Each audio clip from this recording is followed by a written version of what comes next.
నాకు కూడా కొన్ని వారసత్వ సమస్యలు వచ్చాయి. ఆ వారసత్వ సమస్యలు చూస్తే 5 ఏళ్లు రాష్ట్రాన్ని భ్రష్టు పట్టించారు. నేను ప్రతిరోజు చెప్పినా కూడా దానివల్ల ఫలితం లేదు గాని అప్పుడప్పుడు మనం ఆలోచించకపోతే మంచి జరిగే ఇది రాదు.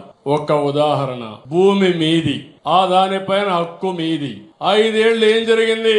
మీ తాత ముత్తాత ఇచ్చిన భూమి పైన ఎవరి ఫోటో వేసుకున్నారు? తమ్ముళ్ళు ఆడబిడ్డలు అడుగుతున్నా, ఎవరి ఫోటోనా అని అడుగుతున్నా మిమ్మల్ని అందరినీ. భూమి మీది, ఫోటో అయింది. ఏం చెప్పాలో నాకైతే అది ఇప్పుడు అంటాడు నా పాలసీయే బెటర్ అంట, ఆయన పాలసీయే కరెక్ట్ అంట. ఇంకో పక్కన మీ పొలం చుట్టూ సర్వే చేసి ఆ సర్వే రాళ్లు, అది కూడా గెలాక్సీ గ్రెనైట్ అంటే శాశ్వతంగా ఉండిపోవాలా మట్టిలో అనుకున్నాడు. అలాంటిది ఆయన బొమ్మ. ఆ బొమ్మ తొలగించడానికి మళ్ళా డబ్బులు ఆయన ఖర్చు పెట్టింది 700 కోట్లు.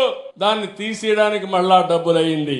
ఒక సంవత్సరం తీసుకున్నాను. ప్రతి నెల 9వ తారీఖున నేనే స్వయంగా వెళ్లి ఒక గ్రామంలో ఈ రికార్డ్స్ అన్ని వాళ్ళకి హ్యాండ్ ఓవర్ చేస్తా. ఒక్క రూపాయి అవినీతి లేకుండా, ఎవ్వడు కూడా తప్పు చేయకుండా ప్రక్షాళన చేసి పూర్తిగా రికార్డ్స్ అన్ని ఇచ్చే బాధ్యత నేను తీసుకుంటున్నాను. అంతేకాదు, ఇంకో పక్క మీరు ఒకసారి చూస్తే ఈ రికార్డ్స్ ఇవ్వడమే కాకుండా క్యూఆర్ కోడ్ పెడుతున్నాను, బ్లాక్ చైన్ టెక్నాలజీ తీసుకొస్తున్నాను. ఎవరు కూడా రికార్డ్స్ తారుమారు చేయకుండా బ్లాక్ చైన్ లో పెడితే అది టెక్నాలజీ పర్ఫెక్ట్ గా ఉంటుంది. ఎవరు మార్చినా, ఎవరు మార్చారో నేను ఇమ్మీడియట్ గా ఐడెంటిఫై చేసే పరిస్థితి వస్తుంది.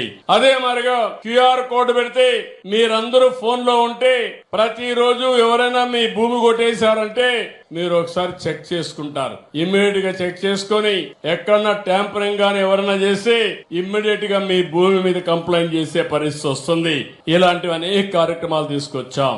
నేను అందుకే ఇవన్నీ కూడా మన నియోజకవర్గం నుంచే నేను ప్రారంభిస్తున్నా. మీరు నాకు ఒక స్ఫూర్తిని ఇస్తున్నారు. రాబోయే 4 ఏళ్లలో మీరే చూస్తారు, పెను మార్పులు మన నియోజకవర్గంలో వస్తాయి, అభివృద్ధి జరుగుతుంది. దానికి నా భరోసా అని మరొకసారి తెలియజేస్తున్నా.